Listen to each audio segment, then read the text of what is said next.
Moderating today's session, good friend, excellent moderator, from Heart City TV, Malik Boyd.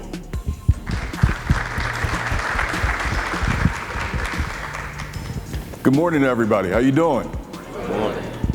That sounded really good. I'm going to take it up one more notch. Good morning, everybody. How you doing? Good morning.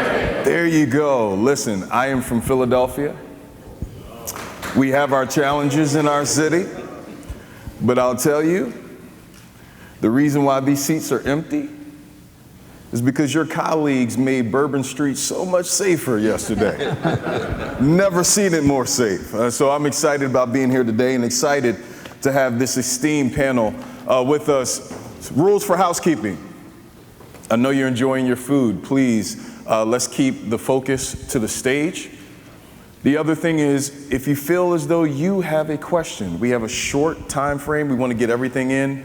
Please raise your hand. I'll try and get to you as quickly as I can. To our panel, we're going to dig in. We only have about an hour or so. As former Mayor John Street from Philadelphia would say, I promise to be brief, no matter how long it takes. In this case, it's going to be one whole hour. So there is a term. Many of you have been impacted by this term, defund the police. Many community activists, media have applied this term, defund the police, in their efforts for change.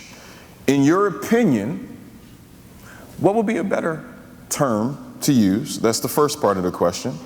And then, what is your response when you hear the term from media and community, defund the police? Chief, I'll start with you. Sure. Welcome to New Orleans. Thank you all for making it this morning, especially after a long night. I think I heard a lot of people in my hallway around 2 a.m., so thank you for making it to our session this morning. So when I hear the term defund the police, obviously when the term was first starting to gain some traction, I was concerned. But then when I talked to community members about what it actually meant to them, my fears were lessened. And I realized that people just want more services for the community. And so defund the police was a way for them to say, we're paying too much money for police services, let's give some money to social services. I obviously don't agree with that. I think that we need the police and we need social services, but I understand where they were going. So I was concerned, I became more concerned when my city council put together a 21-member task force to reimagine public safety. And I do like the term reimagine public safety because there are things that we as a profession can be doing better and should be doing better. I think we can learn from our past mistakes so that we can improve what we do, improve our community relations. So I do like the term to reimagine public safety. But in reimagining public safety in my particular community, that meant defunding the police, ultimately. There were some community members that were dead set on defunding the police, which they ultimately voted to do in July of this year, and so we were defunded by $3 million. I'm a city of about 110,000 people, population about 110,000. We're in the San Francisco Bay Area. We have our challenges with crime, and so defunding, taking away $3 million is a huge hit for my budget. Ultimately, that led to the reduction of 12 police officer positions, and that was on top of me losing 20 police officer positions last year. So now I've gone from a city of having 200 police officers to serve 110,000 people to now having 145 officers to serve the same amount of people, and I'm expected to provide the same level of service that my predecessors did with much more resources. So it's challenging to be defunded, but I think the community is now starting to understand the impacts of that, and they're pushing back. So the 21-member task force voted on this. Made the recommendations to City Council, who voted on this. But as the greater community started to understand what those impacts actually mean, and the response that we're having to reduce, they're pushing back. And so I think that, it's not going to get, it's going to continue to get worse before it gets any better. But I think that at a certain point, people will understand the impacts to our community and the impacts to crime that it has on our community, and will move in the other direction. Chief Acevedo, what are your thoughts around this? Well, look, okay, good morning, everybody. Let's give Shaun Ferguson and his team a big hand for the great job they're doing hosting. Thanks, Superintendent. Appreciate your hospitality. Look, defund the police is a false equivalence, right? I mean, they folks want activists, and I call the activists like in Austin, where I was at, I call them the community of 10. It's the same 10 people that show up at City Hall, professing to know everything the community wants, and they don't live in the community, and they don't know the community. Just left Houston a few months ago, and if you go to Houston, Texas, the most diverse big city in the country, and you tell the African-American, Hispanic community, and the poor white community, the ones that are more disproportionately impacted by violent crime, that you're going to defund them, they're going to get on out of here. As a matter of fact, we try to move 5 cops to another neighborhood, and do people get pissed off, yes or no? Yeah. Absolutely. What these communities want is better policing. And so I've said it is, first of all, it is a political suicide for the Democrats that have been pushing that.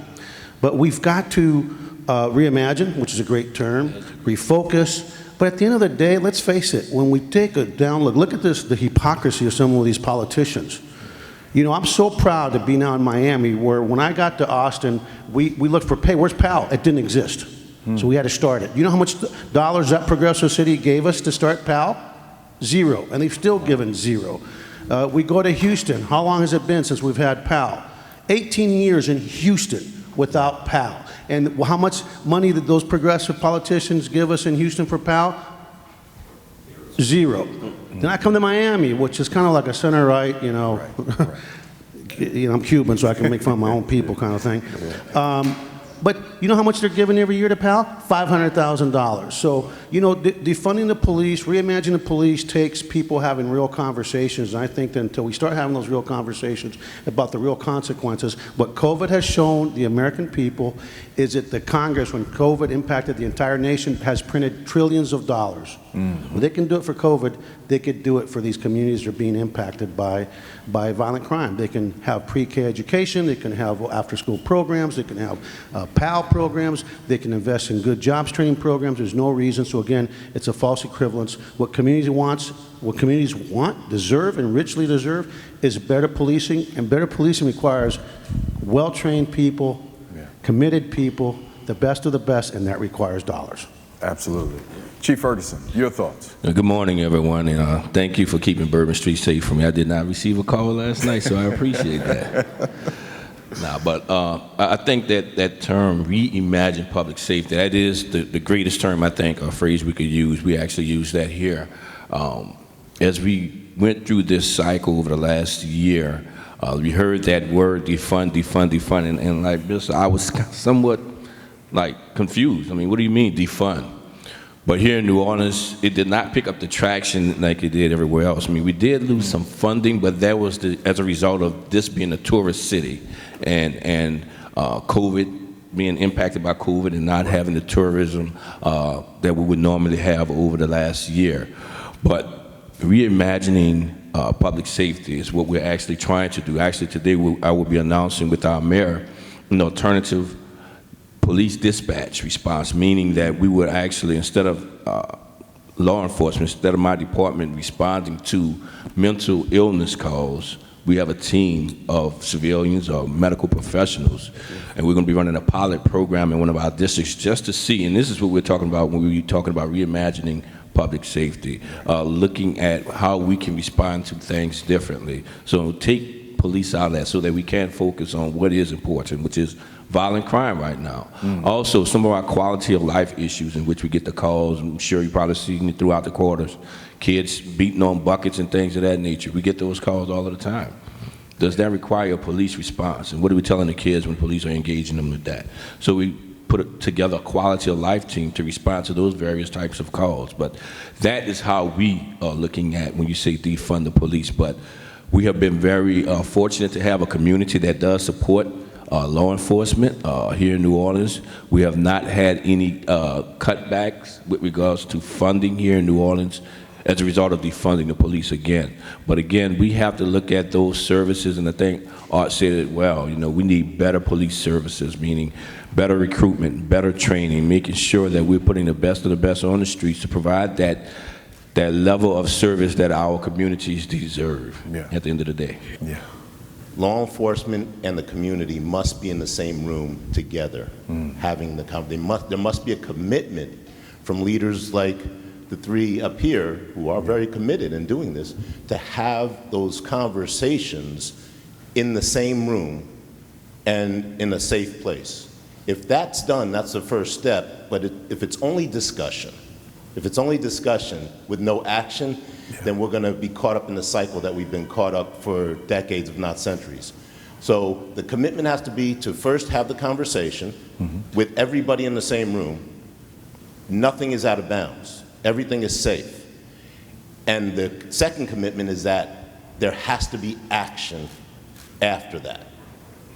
And also what we need to do is we need to be committed to the three pillars of selection, training, and accountability. And any successful organization has those three pillars. It's magnified with law enforcement because just think about it. If you select the wrong people, but you train them well and you make them who cares, and we're talking about life and death. So selection, training, accountability, and within selection there has to be a robust plan for recruitment. And I think these are some of the concepts that we have to put into play in order to get us to the next phase. So Al, Quinton talked about these pillars that need to be in place along with some of the topics that need to be included. What are your thoughts? So I founded a Community Police Relations Foundation 4 years ago, and the initial CPR Foundation, it brings to mind the fact that CPR, it's rehabilitating relationships between community and law enforcement. I was born and bred in the Bronx, born in 1950. I'm an old dude, 71 years old, and I'm telling you, you know, as I've heard here today, we've heard a lot of the law enforcement aspects of it and the politics aspects of it, but what it brings to mind to me, I'm going to go a different route than I was going to go, because everything here has been said, I certainly agree with. The route I'm going is, if you want to know what's happening and how it started, buy the book by Saul, S-A-U-L, Alinsky, A-L-I-N-S-K-Y, Rules for Radicals, and you'll understand it. It's printed right, one after the other, what a society has to do. 2% of society can change 100% of culture in a country. And the way you do that, you initially break up the family, break up religion, and break up law enforcement so that there's no authority there. Having said that, the responses here are perfect. It takes, our foundation is independent of any government. We don't meet with politicians, we don't meet with media. Exception, right? And the reason for that is we must be able to say what we have to say. And I tell our members, get off your butt, participate. If you're not going to participate, then shut up. No one needs to listen to you. No one wants to hear you. You can participate through your checks, but get in the street with us. We're in New York, we're in Brownsville, Brooklyn, East New York. In Florida, we're in Overtown, Liberty City, Goulds, real tough places for the citizens. Not once, and I speak in a lot of churches, not once have I ever heard defund the police, not once have I ever heard cut down our police force. What's going on out there is more media-driven and societal changes. So I feel as if my notes were emailed to you a little bit earlier, because you just led right into my next question. And so to the audience, I'm going to read an excerpt from a 2020 article written in the Washington Post by a young man named Stephen Danley. He says, in reality, Camden's police restructuring was deeply undemocratic and involved a doubling down on broken windows policing strategies that increased excessive force complaints. It was only tireless efforts from local activists and watchdogs that eventually pressured the new police force to adopt new force policy requiring officers to avoid escalation, training them to do so, and requiring them to intercede if another officer was incorrectly using force. It is this local activism and not disbanding the police force that is the key to understanding the gains made in Camden. By the nods, I don't have to ask my first question whether you agree or not. My question here is, do we feel as though, to your point, that media has overtaken this conversation on defund the police? And if so, what are the collective efforts that can be done through POW, through the force, to change the narrative? Is it a comprehensive communication strategy? What are the milestones that make sense to move progress forward in this dialogue? I'm not even going to call out names. Feel free to jump right in.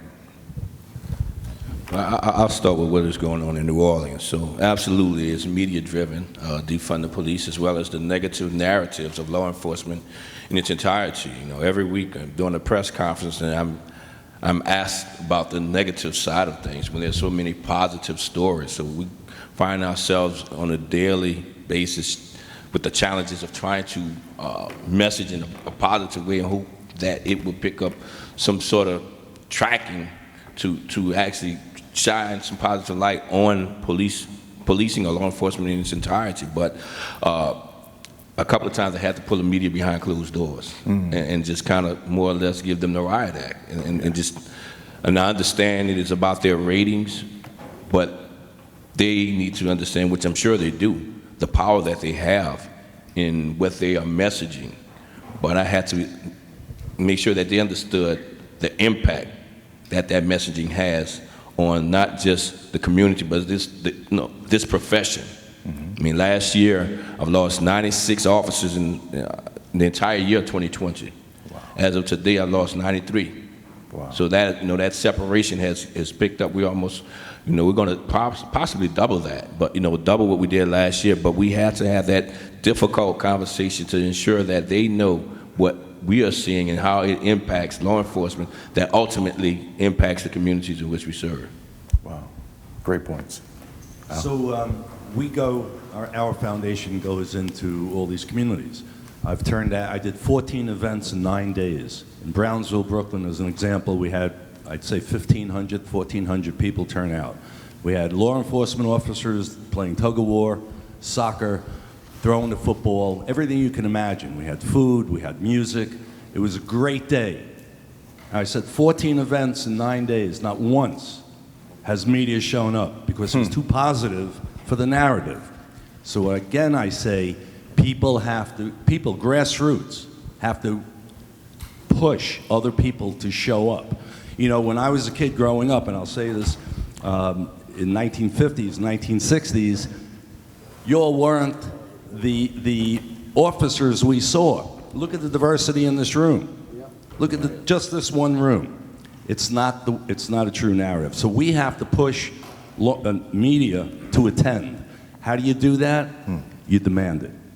You get your people to participate, you get the corporate structure to participate, and you make them come out. And that's what we're trying to do now with Eric Adams in New York.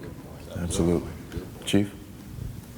I would add that we have to take control of the narrative. So on one hand, social media has been really difficult for us because things get out there and it's hard to pull the reins back. But we are using social media to our advantage, and we're putting stories out, positive stories on a daily basis. And so we're taking control of that narrative that the media doesn't show. And so once one of our stories goes viral, then they're calling saying, hey, can we interview you about whatever story it is? So we're having to put that out there. We're doing YouTube videos.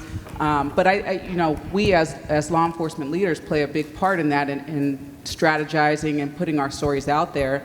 But you all also play a big part in that. And that's bringing some of the people, the naysayers, in. So I talked about the 21-member task force that is going, talking about what's happening across the country as opposed to what's happening in Richmond, California, and making decisions about what's happening across the country instead of what's happening in Richmond, California. So we're inviting them into our department, saying, hey, we're having a DUI checkpoint tonight. come down and see what we actually do, and they're actually surprised about how we interact with the community, what we actually do compared to the narrative that they have in their mind because they've seen it on social media, or they've seen a negative news story. And so when we're inviting them in, they're changing their perception, they're changing what they think of, at least about our department. And so and then they're singing our praises, going out there saying, hey, you know, our department does this. And so we're not depending on the media, but putting our own stories out there so that they can gain traction, because we've all seen what the media does with the stories. They don't want to cover the positive stuff. They only want to cover the negative. So we're just doing it ourselves. Let me ask a question. PAL has a unique distinction in being one of the only organizations that serves kids, officers, and community. Over 100 years. And so with this unique distinction, where does PAL fit in to the conversation? What does the programming need to look like now and in the future to help push this conversation forward in the community? I can speak as a kid who participated in PAL when I was in Yonkers, New York. That's where I grew up. I think PAL has a very unique opportunity because you have a captive audience that can educate. We have to have a commitment to education. Law enforcement as an industry has to be committed to educating. I like what the chief said about social media. That's one methodology for educating. But the public has to be committed to learning and to being educated. I never thought I would be a law enforcement officer. It was the last thing I wanted to be. Growing up during the crack epidemic in Yonkers, my friends were getting eaten by the streets, and they were getting put behind bars. I didn't want to go to some place that was taking my friends away. But I figured out that with all that I thought was wrong with the system, and the system needed to change some, I could only affect that if I learned about that system from the inside out. That's why I became an FBI agent. That's why I became a federal prosecutor, so that I could change the system, help to change the system from the inside out, all through education. If we have a society that is committed to educating and to being educated, I think it all changes. It's a paradigm shift moment. You know, it's interesting you talk about being a PAL kid yourself. It took me back to my years, a PAL kid. I was also a police explorer. Back then, they gave you the uniform, and I took my dad's beeper. I looked more mall cop than the actual officer. But eventually, I went into media because I realized I like to talk more. But PAL was part of that footprint that helped to create that amplification. So I honor and appreciate you talking about that experience. Al, I know you wanted to say something. So as I travel around the country and participate in different various events, it's PAL and Explorers. PAL and Explorers. There is no greater force for our youth than PAL and Explorers, especially in single-family households. The variable is how do you bring more of these children in when there's transportation issues, there are other impediments. Kids in high school maybe have to work because there's no one else in the household that other than a mother perhaps, or whatever the circumstances are. We have to win back the children. I don't know about the young 20-year-olds, but I'll tell you this. PAL and Explorers are the single most effective thing anyone in this room can do. We have a program, and I invite you all to write down cprfcharity.org, cprfcharity.org. We have a program we're just beginning now. We rolled it out with Linda Roberts in North Miami. And Chief Acevedo, we're rolling it out to you in 2 weeks.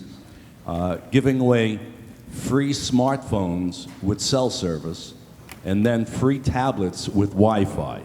It's only going to those families currently that have children in the household. And all that's required is that they have a Social Security number and are on some kind of government assistance, such as Medicaid. By bringing in the children, everything we do has to be represented by uniform, or I won't do the event. So we had 1,500 people in Brownsville, we had 50 cops there. Beautiful. That's how they get to mingle. I encourage anyone who wants to participate in that program to reach out to us. I love PAL. To me, what we forget, and some chiefs forget, is every dollar and every minute we invest in a young person today is going to pay dividends 100-fold, 1,000-fold in the future. And I think that the other thing they don't understand is that familiarity breeds trust, man. Right. And when I see, like in Miami, we have our tackle football team, I see hundreds of kids. This Saturday is the season opener, right? And they're called the Chiefs. I like that. Yeah, it's 4 stars. If they win the whole thing, we're going to give them a 5th star. You know, but what we forget is that not only are we building trust with those kids, we're building trust with their families. And a lot of those kids come from circumstances that are tough circumstances. Right. And I think it humanizes the officers, it humanizes the families, and it brings people together. Not to mention the fact that a lot of times, because we build these relationships, people start talking to us about other things that are impacting the safety of these young people. There's a lot of school violence. There's a lot of violence in our country. It's going up. So the Police Activity League is not just about building a future for our society. And by the way, we don't live on an island. We're radically dependent on one another. I don't care where you live. Crime's going to visit your neighborhood. So we should all have an interest in these kids. And I can tell you that when I leave here today, I promise my friends from Houston and Austin, I'm going to shame their mayors and city council because they're not investing. They talk the talk, but what they end up doing is giving to a bunch of other organizations. They have done nothing other than spend 85% on salaries and 15% on services instead of giving organizations like PAL, where I can tell you we're spending that $500,000, it's going to the kids and their families and not to a bunch of salaries. And not to mention we do have some great staff members. So let's give it up for all of our PAL people out there. Indeed. Yes, when we talk about where PAL fits in with reimagining public safety, I think it's just an integral part of the conversation, because if we're going to impact crime in our communities long term, we have to reach the kids. We have to invest in our kids. So I think, just quickly, since everybody else has already said it, we have to invest. And so PAL is the way that we're investing in our kids so that we know, I mean, hopefully we work ourselves out of a job, but if it's because we make people whole and people are thriving in our communities because we're getting to them at a young age, then we're doing our jobs. Absolutely. So Chief, you made a comment that stuck with me. No man essentially lives on an island, unless you're Tom Hanks in Castaway, but even he had Wilson, right? So it's all connected. We are not alone. We all need each other. As we talk about partnerships that will help to amplify the proper message, a more effective message, thinking about the now and next for PAL, what are some of the partnerships that PAL should be looking at, whether they be corporate or civic, that will help to amplify the message, also create additional resource and amplification opportunities, whether that be workforce development, whether that be higher education, to make sure that we're increasing public safety as a whole? Because at the end of the day, it's not about teaching a kid just how to bounce the ball, but also how not to bounce a check. So, I mean, I think that's a great question. I mean, that is where it begins. You know, that is some of the outreach that I did in bringing PALs here. Reached out to some of our corporations here in New Orleans so that they could be a part of it. Many of our community activists, you know, PAL was here maybe 25 years ago. And then I brought it back in 2019, and in bringing it back, many of our community activists stepped forward and said, hey, I remember this. I remember the positive impact it had on our community. I want to be a part of this. So then they're stepping in as former educators who want to volunteer their time, teaching kids how to play chess, or being that mentor, educating them in various lessons within life itself. So in doing that, I also learned that we had many officers that was actually a part of the program as kids who've actually offered to assist and work with our team in putting this in place. But it starts with that partnership with city government, like our NORD, our New Orleans Recreational Department, had given us the facilities and the locations to actually host these different programs, but also the partnerships with our schools to educate our youth, as well as with the corporations to invest in educating and mentoring our youth. Indeed. Yeah, can I add to something that, like, it's really important that it's a dollar and cents argument for the business community. If you look around the country right now, there's a lot of job openings and not enough workers. And the rest of the world has caught up to us educationally, they've caught up to us across the board, and in many cases they're surpassing us. In our country, the haves in the summer, they're in enrichment programs, they're in, thank God my son, I mean, I hate sending him, I married an American, I'm Cuban, we like to keep our babies close to us, but he was gone for, 4 weeks to New York in camps. And so the haves continue to be enriched and learn throughout the summer. The have-nots, if we don't give them something, what happens is these kids start falling behind every summer. They're not dumb kids. Yeah. But you know what? If you don't have constant learning, so I think that the next step for PAL is starting to build the economic argument with the Apples of the world, with the Googles of the world, to have them understand that the workforce in this country is, and our population, we're not having babies, but communities of color seem to be having more babies than Caucasian communities. We better start investing in robust after-school programs and robust summer programs. And that's where PAL comes in. It's the only program across the country that you get 2 bangs for your buck. Mm-hmm. You get to educate a kid, help them reach their future, help create a safer, more educated, and successful workforce, but you also get to build trust with law enforcement. Indeed. And ultimately, for all the naysayers that want to defund the police, if we do this for a generation or two, with enough investment in youth, we will be able to reduce the number of police, and because crime will go down. We know there's a direct correlation between economic opportunity, educational opportunity, jobs training opportunity, all these different things, and crime. And so I think we have a hell of a story to tell, and I think with the birth rate being where it is, the immigration debate being where it is, where we stand as a nation across the world, the only way we're going to be able to remain a world power is to invest in youth. And once again, because of mistrust with law enforcement, this is truly the program that stands out that can accomplish 2 things with one program. And I hope we can get together and really start building that case for corporate America. Absolutely. Quinton? Al? Yeah, and I think there are 3 things. Well, yeah, you can put 4 or 5 too. I'm going to give you one more. Yeah, keep going. It serves as a pipeline for recruiting. I mean, you get these kids who are building trust now start to honor the badge and the uniform in a different way. They want to become you. Right. That's huge. So Jeff is incredible. Yeah. He's a collaborator. Yeah. That's where we need to be.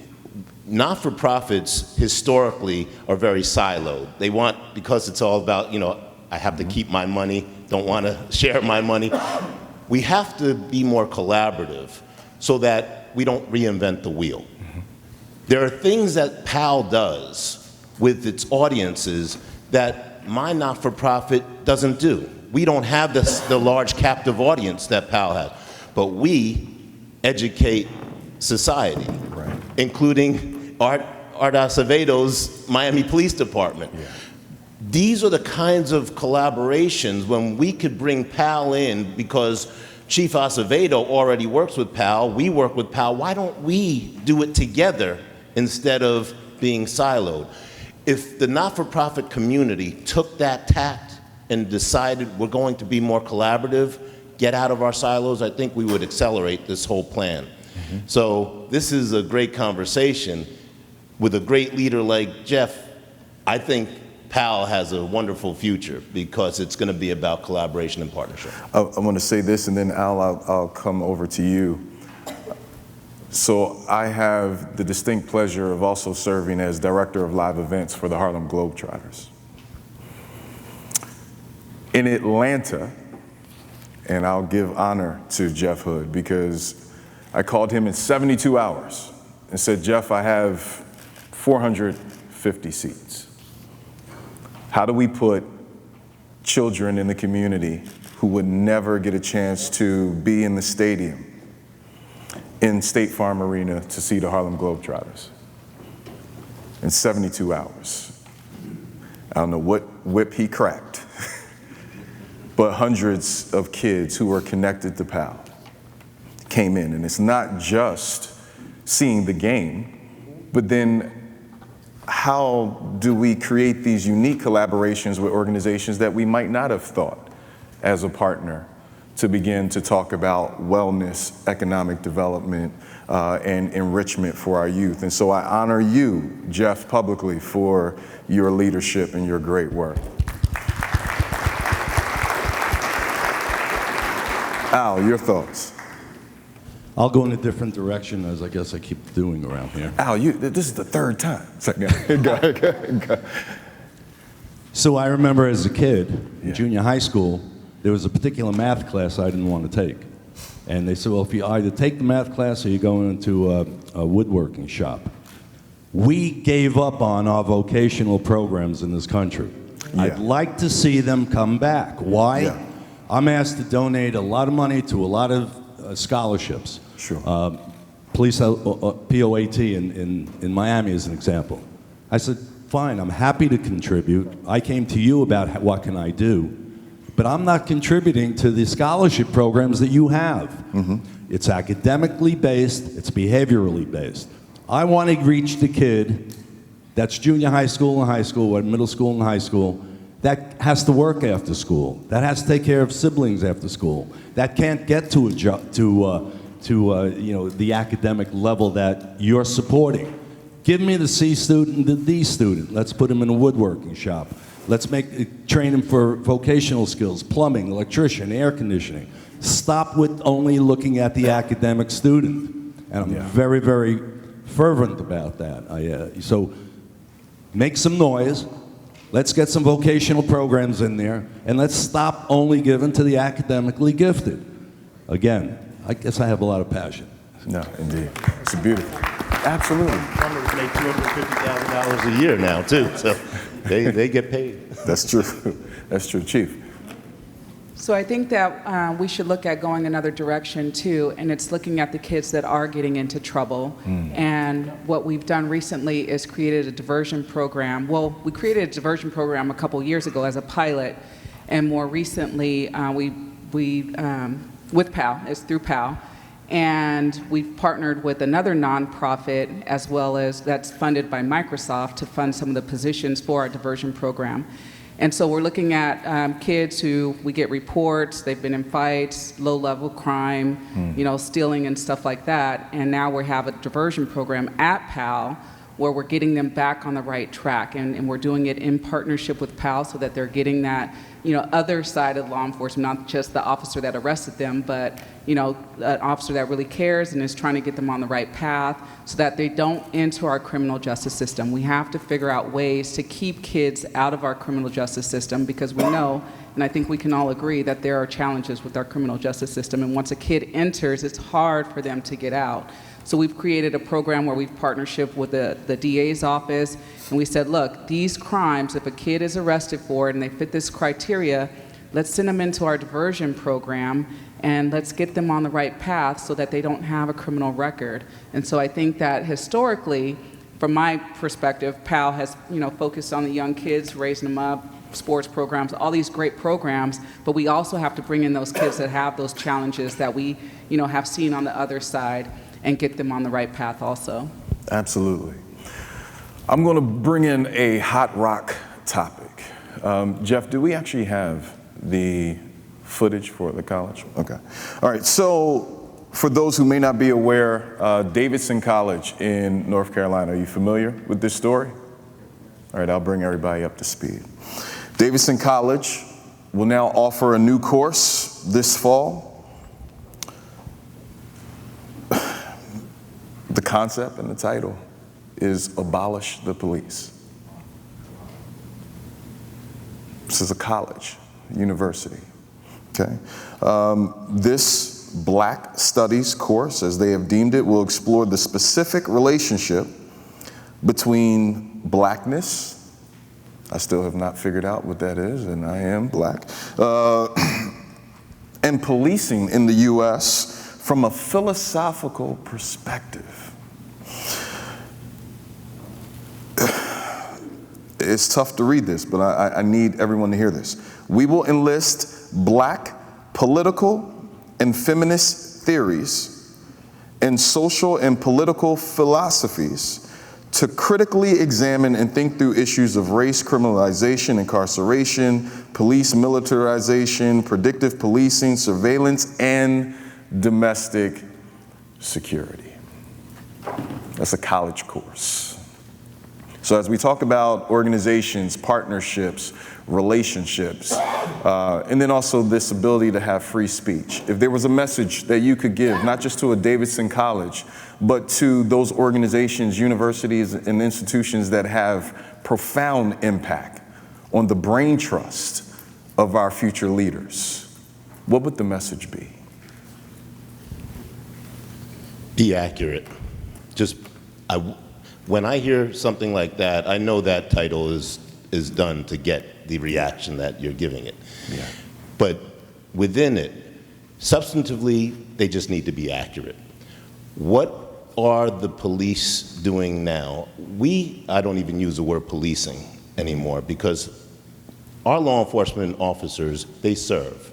Yeah. That's their duty, is to serve, not to police. Within that, we have to understand the history. So if we're going to be accurate, yes, let's understand the history of law enforcement. And in America, it goes back 200 to 400 years to slave patrols. Let's not run away from that. Let's understand it. If we understand it, we'll understand the pain that we're hearing. When I hear something like this, what I'm hearing is pain. There's pain of society that needs to be released. The issue is, are they willing to listen to the pain of law enforcement? Because law enforcement is in such pain as well. We have chiefs up here who step out of their house every morning in a uniform, and people are calling them names. Not them, personally, they're calling the uniform a name. It's very painful that they have to go through that. So I think when we talk about the solution to stuff like this, the solution is to get everybody in the room to listen to the pain. Pain is the connector. In society, everybody goes through a struggle, challenge, and a lot of pain. It's part of living. We need to be open enough, have our hearts open enough to listen to that pain, to reveal our own pain. And if we do that, we're okay. So if they are bringing law enforcement officers into that room for that class and allowing law enforcement officers to express their pain, it's okay. That's great. Go ahead. Everybody is expressing their pain. That will connect us. If they're not doing that, it's a flawed experiment. A flawed experiment. Al? You don't want to call on me. So basically, no surprise, it's academia once again. People who have never stepped in been in a uniform, have never done community service of any significance. People who have never had to make a payroll. People who have never done anything but sit in a classroom, read books, and educate what the book's telling them. So I'd like to see some of these community activists or these academics take 6 months, 1 month, any period of time, wear a uniform. Uniform doesn't mean it has to be a police officer's uniform. We did away with conscription. We have no attachment to our society, to our country. We should never have done that, perhaps. But my point of it is, it's not the people who do, it's the people who just sit and think. And this is my personal opinion, has nothing to do with my foundation. But I'd like to see people do community service. I'd like to see a national service come back. Participate. Indeed. Well, I think that what you described there was a restorative circles, and I really believe in restorative circles. I've participated in them. And if that college, again, invites us in to have a really open, create a safe space where everything stays right there, dialogue, we've seen it work. We used to do them in Austin, where convicts would go out there, cops would go out there, just people, and we just create a circle in a parking lot, and we start talking about perspectives. I saw officers cry. I saw convicted felons cry, and I think that I remember being in New York at a conference, and I found myself in a room full of abolitionists. I've never heard of abolitionists, right? The police abolitionists. And when they talked about it, I go, well, that's a great fantasy, but you have to understand that we live in a world where there's good and there's bad in everything, in policing, in the community, in the clergy, in business. And while that's a great aspiration to live in a world where we don't need the police, we don't need courts, we don't need prisons, it's a great aspiration. The reality is you're never going to get there. So let's deal in reality, and the reality is how do we make policing better? How do we bring people together? How do we create more opportunity? And I think that classes, if they're going to be just, it's kind of like when we as cops only talk to one another, Right. and we only get training from one another, and we don't bring on the outside perspective, the business perspective, the academic perspective, the community perspective, we end up failing. We always have to be looking outward, outside of our own skin, to be better. And so I would like to go to that class. Is there an invitation, do you know? We'll email them. Al, can you get us a plane ticket, Uncle Al, to the class? Pay for the tuition? All right. All right, Chief Ferguson, Chief French. I just was going to add to, I'm not sure if I'm on or not, but it's kind of what Art is saying, it's kind of what Q is saying as well. We have to get out of this bubble. Yeah. We have to have that difficult conversation. It goes back to what he mentioned before about working and thinking in silos. We have to get into that space in which we're actually going to have that conversation. We have to humanize the badge itself. And meaning sit at that table and have that conversation, allow them to walk in our shoes, hear their concerns, hear their pain, their anguish, but we also have to let them know that we go to the same churches as they do, we live in the same community as they do. So our kids go to the same schools as their kids go to. So we have the very same concerns and issues as they have. So we just have to have that conversation so that they can see that we are pretty much on the same page. It's just a matter of how do we get to the finish line together. Get into the finish line together. Yeah, I think the title is just really inflammatory and divisive, the title of the course, and it's probably designed that way. But once we take a step back and like they all said, if they're inviting us in, then we need to be there. We need to have that conversation, and we need to tell them what the other side of the story is. And again, have those difficult conversations and work together. Indeed. Take 30 seconds each and answer this question. What are we missing? Either programmatically, thought process, or execution that we need to implement today as PAL. Chief, I'll start with you and I'll go straight down. So what are we missing? We constantly kind of think about this. How can we reach more kids? How can we reach those that really need us? And those ones that have the trouble getting to PAL, the transportation, the babysitting issues, all those things.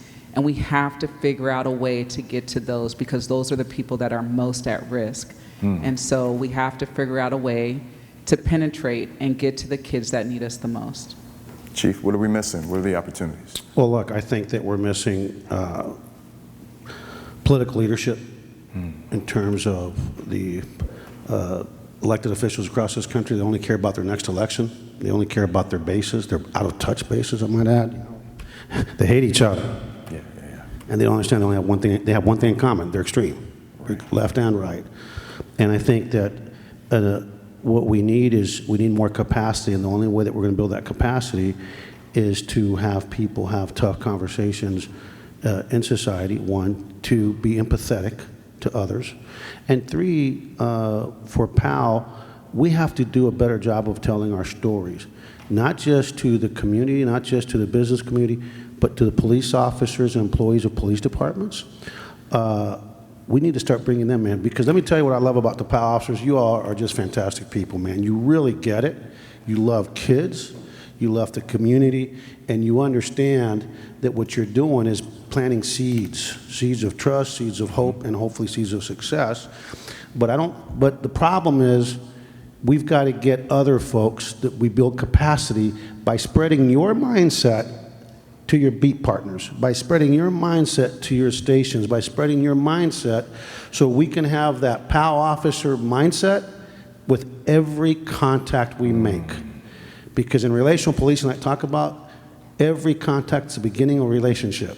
And the question is, do we have the mindset of PAL officers where you're trying to really bring kids and make them reach their potential, or do we have the mindset of it's us versus them? And so I think capacity is built by all of you seducing your beatmates as much as we try to seduce our kids and their families into getting them into a safe space. Absolutely. Chief Ferguson. So I like what Art said about the political leaders. We're definitely missing that. But we're, as well as identifying our counterparts throughout the department that can be that voice. But I think what we can do a better job of doing is identifying those informal leaders who can become our voice as well. And that is what I think is the key to success. Those individuals, not the chiefs, the deputy chiefs, the captains, whatever rank you are, but those individuals that are hanging in different groups that their peers look up to, and get them to be that voice. And not just within policing, but even through our community, the community activists, our kids that the other kids look up to. Reel them in. You bring them in, the rest will follow. So that is, I think, a key to our success that we may be missing out on. Indeed, you remind me of Malcolm Gladwell's book, Tipping Point. Yes.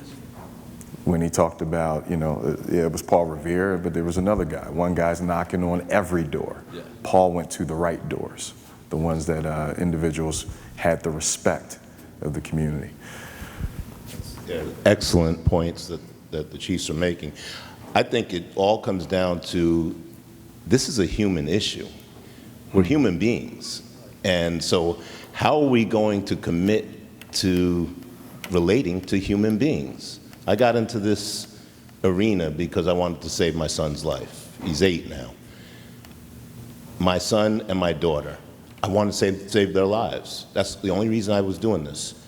As an expanded family, I want to help to save your sons and daughters' lives. Human being issues.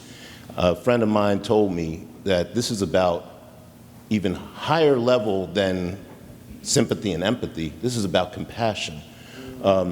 Sympathy is the understanding.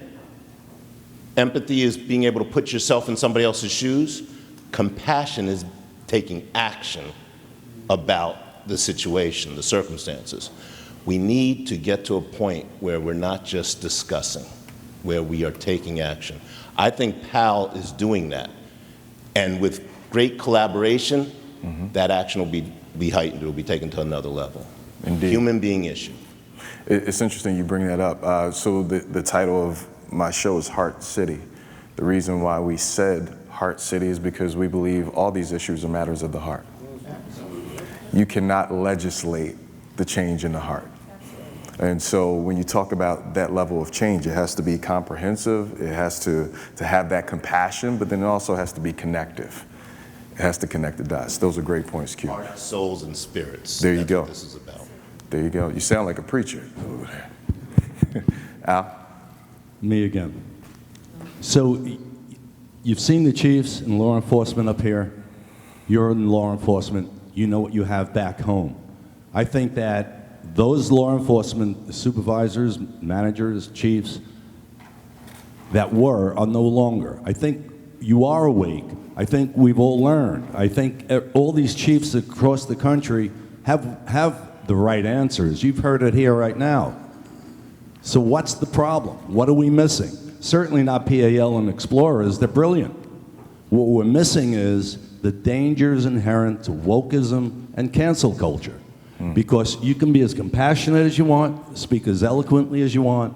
If you can't be heard because you're being canceled, this country and any other country will end up in a far, far worse shape. So what are we missing? We're missing the media joining the narrative. We're missing our politicians joining the narrative. And in my estimation, that's the only obstacle left, because you're listening, you're participating. You've changed law enforcement. I'm going to give each of you a word. I'll need you to give me back the first word that comes to mind. Let me say a little prayer to I gotta say a little prayer to myself first. Hold on a second. Make sure I need to listen to the right voice. You know what I'm saying?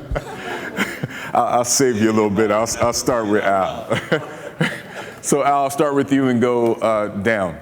Community. I have a One word. love. Love. Go ahead. He stole mine. I'm going to say pain. I'm coming back to pain. Pain. Unity. Unity. Engagement. Togetherness. Same. Togetherness. Policing. Quinton. Serving. Al. Partnerships. He stole my word. Policing.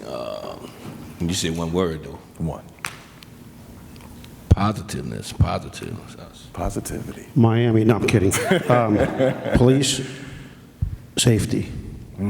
Safety. I have to go with service also. Service. All right, I'm coming right back to you, Chief. Change.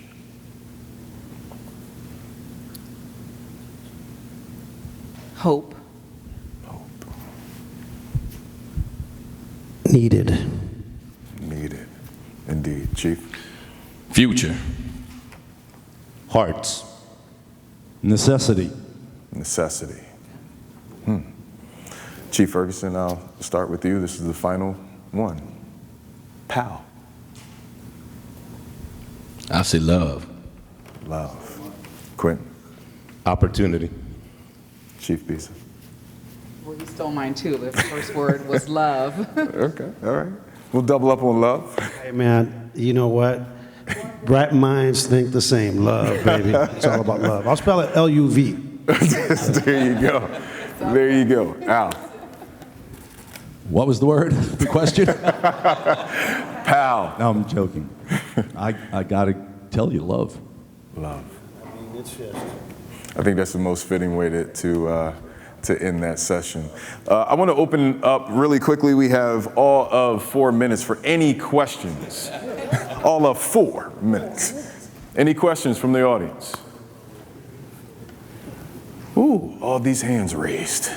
Okay, there. Hold on, let me come back to you. Go ahead. Hi. This is for Al. You mentioned a book that you recommended that we read. Could you give us the title of that book again, please? So understand, I don't enjoy the book, but it's insight. It's Rules for Radicals by Saul, S-A-U-L, Alinsky, A-L-I-N-S-K-Y. But you don't even have to get the book, because if you Google it, you'll get the 10 doctrines of separation, family, so forth and so on. Perfect. Any other questions? Yep. I'll come to you. I'll go here and then here. Charles Callahan, Fulton County Schools Police Department, Metro Atlanta.